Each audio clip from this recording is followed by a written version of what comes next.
दोस्तों, आज की हमारी कहानी है विनोद और पूजा के नाम। मेरा नाम विनोद है। मैं एक मिडिल क्लास घराने से संबंध रखता हूँ और हम लोग जैसे तैसे जोड़ तोड़ करके अपने घर का खर्च पूरा करते हैं और अपनी इज्जत समाज में बनाए रखते हैं। हम मिडिल क्लास लोगों की यही तो प्रॉब्लम होती है कि अपनी इज्जत का भरम बनाकर रखना पड़ता है, वरना गरीब लोग तो अपनी गरीबी का रोना रोकर अपने आप को गरीब दिखाकर भी संतुष्ट हो जाते हैं, जबकि हाई सोसाइटी में रहने वाले लोग उन्हें तो कोई दिक्कत परेशानी ही नहीं होती। मिडिल क्लास लोग हालात की चक्की में पिसते रहते हैं क्योंकि उन्हें अपनी इज्जत का भरम रखना होता है। मैं भी ऐसे ही हालात की चक्की में पिस रहा था। मैं एक प्राइवेट कंपनी में नौकरी करता था। प्राइवेट नौकरी में इतनी ज़्यादा आमदनी नहीं हो पाती कि खुलकर अपने भी शौक़ पूरे करो और घर का खर्चा भी पूरा करो, मगर फिर भी इतनी बहुत सुविधा तो मिल ही जाती है। इसलिए मैंने भी इन तेज़ गर्मियों में घर वालों के लिए एक एसी लगवा दिया था और एसी लगने के बाद घर में एक सुकून सा फैल गया था। एक ही बड़े कमरे में पूरा घर एसी लगाए सुकून से सोया रहता था। हम घर में कुल 5 लोग थे। मेरे पापा का बहुत पहले देहांत हो गया था, इसलिए घर में मेरे अलावा 2 छोटे बहन भाई, जिसमें मेरी एक बहन और एक भाई था। मेरी माँ थी और मेरी पत्नी, जिसका नाम पूजा है। मेरी माँ ने कमरे में कालीन डलवा कर जगह अच्छे से सेट कर रखी थी। दिन भर तो मैं काम पर होता था और जब रात को लौटता तो मेरे बहन भाई और मेरी अम्मा कमरे में मौजूद होते, बल्कि मेरी पत्नी पूजा बाहर घर का काम कर रही होती थी और काम करने के बाद भी वो एसी वाले कमरे में नहीं आती थी, बल्कि उसी कमरे में जाकर सो जाती जो हमारा अपना पर्सनल कमरा था। लेकिन उसमें एसी नहीं लगा था, यहाँ तक कि कूलर भी नहीं लगा था।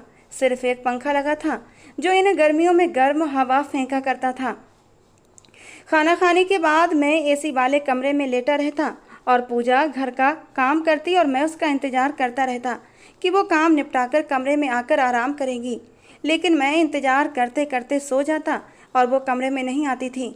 कुछ रोज़ तो मैं ये सब खामोशी से देखता रहा, मगर फिर मुझे ऐसा महसूस होने लगा जैसे पूजा के साथ नाइंसाफ़ी हो रही है।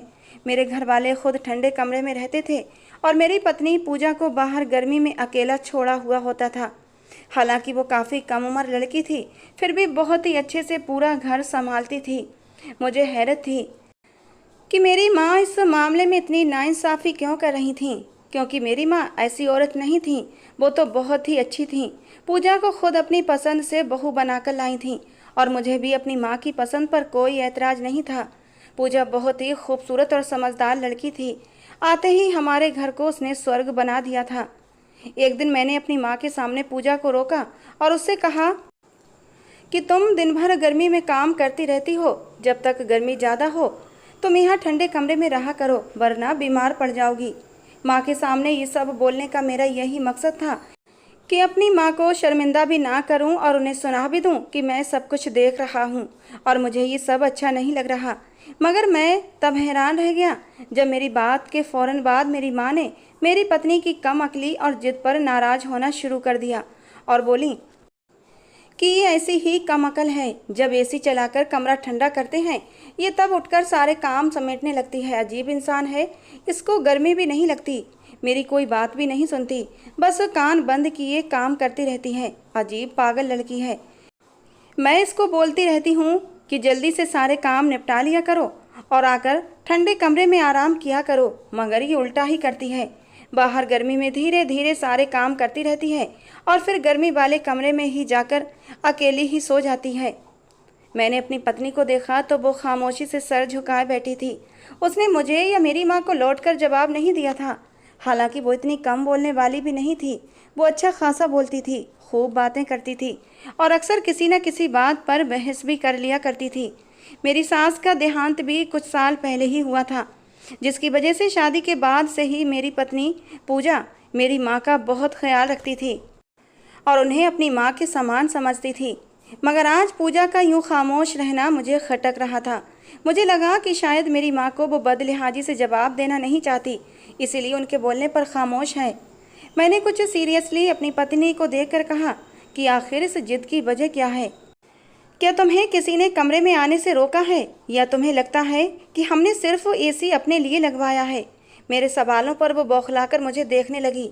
मेरी माँ बिल्कुल चुप हो गई थीं। यकीनन उन्हें मेरा पहला शब्द नागवार गुजरा था, मगर उन्होंने मुझे कुछ भी नहीं कहा। मैं अपनी पत्नी की चिंता में ये बात महसूस ही नहीं कर पाया था। मेरी सवालिया नज़रें खुद पर जमी देखकर मेरी पत्नी मुझसे नज़रें चुराने लगी और उल्टे सीधे बहाने बनाने लगी। मेरे बार बार पूछने पर मेरी माँ ने अचानक एक ऐसी बात कह दी कि मैं घबरा गया। वो पूजा से बोली कि अगर तुम्हें हम सबके साथ इस एसी वाले कमरे में सोना बुरा लगता है तो हम दूसरे कमरे में चले जाते हैं। शायद आजकल की बहुओं की तरह तुम्हें भी सास नंदों का साथ पसंद नहीं है। अपनी माँ की बात सुनकर मैं परेशान हो गया था और पूजा भी घबराकर उन्हें सफाई देने लगी। मगर हैरत की बात यह थी, वो इतनी परेशान होने के बाद भी कमरे में सोने पर तैयार नहीं हुई थी। मैं अपनी माँ को मनाने के इरादे से बोला कि ये कमरा या फिर एसी सिर्फ मेरी पत्नी की नहीं है। वो अगर इस कमरे में रहना नहीं चाहती तो मत रहे, लेकिन आप सब लोग इसी कमरे में सोएंगे। मेरी माँ ने नाराज नज़र मुझ पर डाली थी, लेकिन मेरे बार बार माफ़ी मांगने पर मुस्कुरा दी। इसी बीच मेरी पत्नी उठकर वहाँ से जा चुकी थी। माँ को मनाने के बाद मैं अपनी जगह पर लेटा तो मुझे बार बार अपनी माँ की बात याद आने लगी। आखिर उन्होंने ऐसा क्यों कहा कि मेरी पत्नी उन सब की वजह से कमरे में नहीं सोती। मुझे लगा कि शायद ऐसी कोई बात हुई होगी, तभी मेरी माँ ने ऐसा कोई हवाला दिया। मेरा ख्याल ना चाहते हुए भी अपने छोटे भाई की तरफ चला गया था।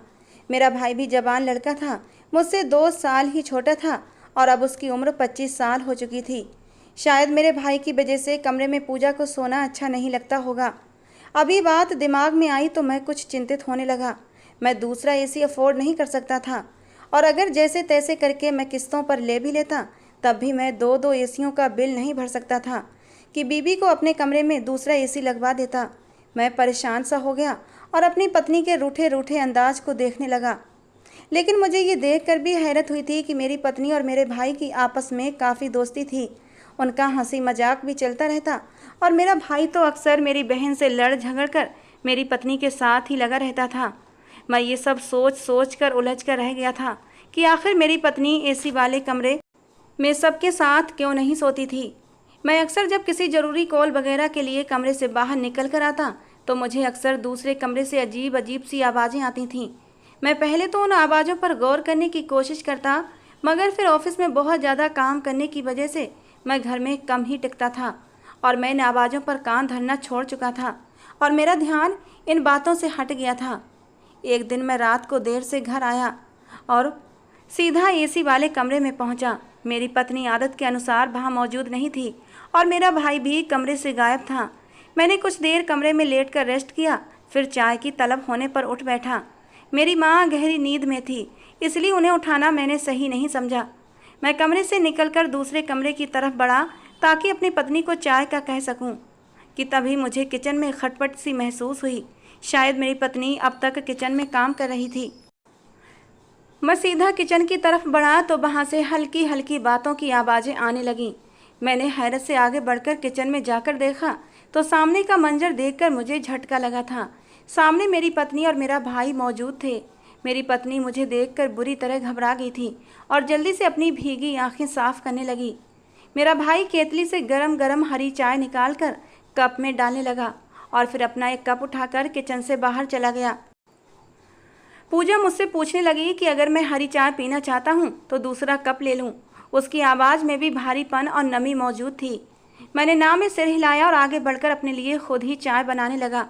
पूजा खामोशी से एक तरफ बैठकर केतली में से चाय अपने कप में डालकर पीने लगी थी। केतली में जो चाय थी वो हरी चाय थी और मैं दूध वाली चाय पीना चाहता था, इसलिए खुद ही चाय बनाने लगा। मैं उससे पूछना चाहता था कि अगर वो रात के इस समय मेरे भाई के साथ किचन में अकेले खड़ी हो सकती है तो फिर एक कमरे में सोने में क्या दिक्कत थी। मगर मैं उससे फ़िलहाल कोई बात नहीं कर सका क्योंकि मैं बहुत थका हुआ था और मुझे ऐसा लग रहा था जैसे पूजा की भी तबीयत ठीक नहीं है। उसका चेहरा लाल हो रहा था और आंखें भी लाल और भीगी हुई लग रही थीं। अगर वो ठीक नहीं थी तो इस वक्त किचन में मेरे भाई के साथ क्यों मौजूद थी? आखिर प्रॉब्लम क्या थी? मगर मैं इस वक्त बहुत थका हुआ था कि चाह कर भी उससे कुछ पूछ न सका और चाय बन जाने पर सोचों से निकला और किचन में निगाह दौड़ाई तो मैं चौंक गया था क्योंकि पूजा तो वहाँ से न जाने कब की जा चुकी थी। मैं भी सर झटक कर चाय पीने लगा और फिर जाकर सो गया। इस बात को कुछ ही दिन गुजर गए थे और मेरे दिमाग से ये बात निकल ही नहीं रही थी। मैं उलझ रहा था और अपनी पत्नी के सबके सामने कमरे में सोने की वजह जानना चाहता था, मगर काम में इतना बिजी था कि ये मुमकिन ही नहीं हो सका। और यूं एक दिन मैं जब घर में आराम कर रहा था कि अचानक ही बिजली चली गई थी। उस दिन मौसम काफ़ी अच्छा हो रहा था, बाहर हल्की हल्की बूंदाबांदी हो रही थी, इसलिए घर वालों की नींद पर कोई फ़र्क नहीं पड़ा था। मगर मुझे महसूस होने लगा कि कमरे में गर्मी कुछ ज़्यादा ही थी। शायद बाहर का मौसम तो अच्छा था, लेकिन कमरे में मुझे घुटन का एहसास होने लगा। मैं अपने कमरे से निकला तो हमारे कमरे का दरवाज़ा पूरी तरह से बंद था। मुझे पूजा की बेवकूफ़ी पर अब गुस्सा आने लगा था, क्योंकि बाहर इतना अच्छा मौसम था और वो कमरा बंद किए पड़ी थी। मुझे अपनी माँ की बात याद आई कि तुम्हारी पत्नी बड़ी ही अजीब लड़की है, मुझे भी हैरान कर देती है और उसे गर्मी ही नहीं लगती, गर्म कमरे में ही पड़ी रहती है, चाहे मौसम कितना भी सुहाना हो तब भी बंद कमरे में रहती है। मैं अपने कमरे की तरफ बढ़ गया और दरवाज़ा झटके से खोल दिया था। मेरी पत्नी हड़बड़ाकर सीधी हुई और दरवाजे की तरफ देखने लगी। मेरे हाथ में मोबाइल था, जिसकी टॉर्च की रोशनी में मैं सामने का मंजर देखकर हक्का बक्का रह गया था। मेरी पत्नी घबराई हुई थी और इतनी गर्मी में भी चादर में लिपटी हुई थी। मुझे लगा कि मैं अब कदमों पर खड़ा नहीं रह पाऊंगा। मेरी पत्नी की हालत बहुत ख़राब थी। वो बंद कमरे में मोटी चादर में दुबकी पसीना पसीना हो रही थी और उसका चेहरा इतना लाल हो रहा था जैसे लाल पका टमाटर हो। आंखों में भी पानी भरा हुआ था। वो पानी से भरी आंखें मुझ पर टिकाए हुए थी। मैंने आगे बढ़कर उसकी हालत की वजह पूछी तो उसने बताया, और उसने जो कुछ मुझे बताया मैं गुमसुम सा रह गया था। जो मैं खुद को समझता था कि मैं बहुत ही अच्छा पति हूँ, अपनी पत्नी का बहुत ध्यान रखता हूँ, उससे बहुत प्यार करता हूँ, मुझसे ज़्यादा एहसास करने वाला दूसरा कोई और नहीं है, लेकिन उस दिन अपनी लापरवाही पर खुद शर्मिंदा हो गया था। पूजा बता रही थी कि उसे ठंडी हवाओं से एलर्जी है, जिसकी वजह से सख्त गर्मियों में भी उसे गर्म रहना पड़ता है और वो इसी तरह से ठीक रहती है। और अगर उसे ज़रा सी भी ठंडी हवा लग जाए तो उसे एलर्जी होने लगती है। और इस वक्त भी वो बंद कमरे में छींक छींक कर पागल हो रही थी और उसकी नाक भी लाल और सूज रही थी। मुझे तब अचानक ही सारी बात समझ आ गई थी। वो कमरे में बंद रहकर अक्सर ऐसे ही छींका करती थी और उसकी हल्की हल्की सिसकियों की आवाज़ें भी आती थीं और मैंने आवाज़ों को कुछ और ही मतलब दे बैठा था। जब पूजा को किसी की मौजूदगी का एहसास होता था तो वो अपनी सिसकियों को और छींकों को रोकने की कोशिश करती थी, जिसकी वजह से उसकी नाक और गला खराशों से भर जाता था और उसकी आंखों से पानी बहने लगता था। मैं इन्हीं आवाज़ों पर अक्सर चौंक जाया करता था और कभी भी मैंने अपनी पत्नी से जाकर उसकी हालत नहीं पूछी थी। उसका एसी वाले कमरे में न सोना मुझे उलझा देता था और इसी उलझन में मैं हर वजह और हर शख्स से इंसान पर शक करने लगा था। मैंने कभी ये नहीं सोचा कि शायद उसे कोई परेशानी होगी और जिसकी वजह से वो एसी वाले रूम में नहीं सोती, दूसरे गर्मी वाले कमरे में जलती रहती है। मुझे याद आया कि उस रात भी मेरी पत्नी की ऐसी ही कुछ हालत थी, जब मेरा भाई उसे हरी चाय बनाकर दे रहा था। शायद उसे मुझसे ज़्यादा अपनी भाभी की चिंता थी, मगर मैं ही उससे बेखबर था। लेकिन मेरी पत्नी ने मेरे पूछने पर भी मुझे कुछ नहीं बताया। मैंने ये बात पूजा से पूछी तो अब वो शर्मिंदा हो गई थी। शायद कोई वजह थी कि उसने मुझे अपनी हालत छुपा रखी थी। मैंने उठकर सबसे पहले उसे दवा दी और हल्का गुनगुना पानी लाकर दिया, और जब उसे कुछ आराम आया तो मैंने नाराज़गी से उसे देखा और बोला कि अगर तुम मुझे पहले ही बता देती तो मैं तुम्हारा इलाज करवाता। क्या मैं तुम्हें इतना जालिम इंसान लगता हूँ जो तुम्हारी हालत की परवाह ना करता? मेरी बात पर पूजा ने झुककर अपना सर झुका लिया था। फिर कहने लगी कि मैंने इसलिए छुपाया कि कोई मुझसे दूरी न बनाने लगे, कहीं आपके घर में किसी को ये न लगे कि मेरी बीमारी कहीं उसे न लग जाए। इसलिए मैंने अपनी बीमारी छुपाई थी और सब कुछ अकेले ही झेल रही थी। लेकिन तुम्हारे भाई समीर को मेरी हालत के बारे में एहसास हो गया था। उसने मुझे समझाया भी था कि भाई को सब कुछ बता दो, तुम्हारी बीमारी कोई इतनी बड़ी नहीं है, डॉक्टर से इलाज कराओगी तो ठीक हो जाओगी। लेकिन मैं डर की वजह से नहीं बता रही थी, क्योंकि मैं आपको खोना नहीं चाहती थी। मुझे तो ये डर था कहीं मेरी बीमारी का सुनकर आप भी मुझसे दूर ना हो जाएं। अगर ऐसा कुछ हो जाता तो मैं आपके बिना रह नहीं पाती, और अगर आपकी माँ को ही मुझसे प्रॉब्लम हो जाती तो मैं क्या करती? मेरी तो माँ भी नहीं है, मैं कहाँ जाती? मैं आपकी माँ की दिलो जान से सेवा करती हूँ ताकि वो मुझे बेटी का दर्जा दें और मुझे इस घर में रहने की जगह मिल जाए। इसलिए मैं सब कुछ अकेली ही झेलती रही। मुझे डर लगता था कि कहीं आप सब लोग मुझसे बचने की कोशिश ना करें, कि कहीं मेरे बैक्टीरिया आप लोगों के अंदर न चले जाएं। पूजा की बात पर मुझे एक झटका सा लगा था। मैं उससे नाराज़ होने लगा कि वो हमें इतना गलत समझती थी। अपनी परेशानी से अकेली ही लड़ती रही, मगर हम पर जाहिर न किया। मेरी बात पर वो बोली कि वो अपनी माँ के साथ ऐसा होता देख चुकी है, इसीलिए उसे लगा था कि वो भी यही सब कुछ झेलेगी। तब उसने मुझे अपनी मरी हुई माँ के बारे में बताया, जिसे सुनकर मेरा दिल उदासी से भर गया था। उसने बताया कि उसकी माँ को भी यही बीमारी थी। वो पूरा पूरा दिन काम करती और छींकती रहती, ना अपना इलाज करवा पाती और ना ही परहेज कर पाती थी। धीरे धीरे मर्ज बढ़ता गया। ससुराल वालों ने उसे बीमार और कमज़ोर कहना शुरू कर दिया। मेरी दादी उनसे दूर दूर रहने लगी और हर वक्त नाराज़ होती कि मेरी माँ खाने पीने के सामान पर अपने बैक्टीरिया छोड़ देती हैं। मेरी माँ की मजबूरी थी, वो पानी से भरी आंखें लिए काम करती रहती। ससुराल में मौजूद ननद और ख़ुद उनकी सास काम करने को तैयार न थीं, मगर मेरी माँ पर हमेशा ये दबाव बनाया जाता कि वही सारे घर के काम करें, और जिसका ये हल निकला कि मेरे बाप ने मेरी माँ को सख्ती से अपने मुंह पर कपड़ा लपेट कर रखने के लिए कह दिया, ताकि उनकी बीमारी के बैक्टीरिया खाने की चीज़ों तक ना पहुँचें। हर वक्त मेरी माँ अपने चेहरे पर कपड़ा लपेट कर रखती, और इस वजह से मेरी माँ का पूरा चेहरा गर्मी की वजह से दानों से भर गया था, और इस वजह से वो बहुत ज़्यादा परेशान रहने लगी थीं। घर के काम करने के बाद उन्हें किसी के साथ बैठने की भी अनुमति नहीं थी। वो बंद कमरे में अकेली पड़ी रहती थीं, और जहाँ वो जाती वहाँ से सब लोग उठकर चले जाते कि इसकी बीमारी कहीं हमें न लग जाए। शादी ब्याह में कहीं जाना होता तो मेरी माँ को घर में बंद कर दिया जाता। मेरी माँ की एलर्जी बहुत तेज़ी से बढ़ती जा रही थी। हमेशा छींकते रहने की वजह से उनका गला खराशों से भर गया था, और उनका खाना पीना भी मुश्किल से होता था। उन्होंने जब मेरे बाप से विनती की कि उनका इलाज करवाया जाए, तो मेरा बाप मेरी माँ पर गुस्सा होने लगता और लड़ने लगता कि तुम जैसी बीमार औरत से शादी करके मैं वैसे ही बहुत परेशान हो गया हूँ, और लोगों से तुम्हें मिलवाने के काबिल भी नहीं रहा। मेरी माँ के दानों से भरे चेहरे से मेरे बाप को घिन आती थी। वो नफरत और गुस्से से मुंह फेर लिया करते थे। घर में किसी को भी कभी नज़ला जुकाम होता, उसका इल्ज़ाम मेरी माँ पर ही धर दिया जाता था कि यही सबको बीमार करती है। गर्म पानी पी पी कर मेरी माँ का शरीर आग की तरह तपने लगता। वो छुप छुप कर अपनी सास और ननद की जुकाम वाली दवाई उठा उठा कर खाती, ताकि उन्हें कुछ आराम मिल सके। प्रॉब्लम बढ़ते बढ़ते उनके दिमाग तक जा पहुंची थी। उनका दिमाग कमज़ोर होने लगा और उनकी आंखों की रोशनी भी जाने लगी। ऐसे ही उल्टे सीधे इलाज करने की वजह से एक दिन मेरी माँ ने गलत दवा ले ली, जिसकी वजह से उनकी हालत बहुत ख़राब हो गई थी। पहले तो उनके ससुराल वालों ने उन्हें इसका ड्रामा समझकर नज़रअंदाज किया, क्योंकि उस दिन घर में बड़ी बुआ और उनके ससुराल वालों की दावत थी। मेरी दादी गुस्सा होने लगी कि मेरी माँ काम से बचने के लिए ऐसा कर रही हैं, मगर जब मेरी माँ उसी हालत में पड़ी रहीं तो मेरी दादी और छोटी बुआ ने मुझे साथ लगाकर खुद मेहमानों के लिए खाना बनाया, और साथ साथ मेरी माँ को भी बातें सुनाती रहीं। मैं समझदार थी और अपनी माँ की हालत से अच्छी तरह जानकार भी थी।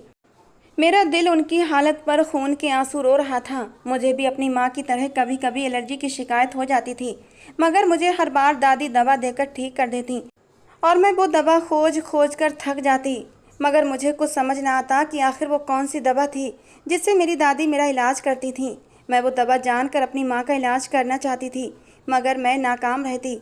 उस दिन घर मेहमान आए तो पूरा घर मेहमानों के साथ लगा हंसता बोलता रहा, और मैं अपनी माँ के पास बैठी रोती रही, क्योंकि मेरी माँ अब बिल्कुल बेहोश हो चुकी थी। मेरा बाप काम से लौटा तो काफ़ी देर हो चुकी थी। मैंने अपने बाप की विनती करते हुए हाथ जोड़ दिए कि मेरी माँ का इलाज करवाओ ताकि वो बच जाए।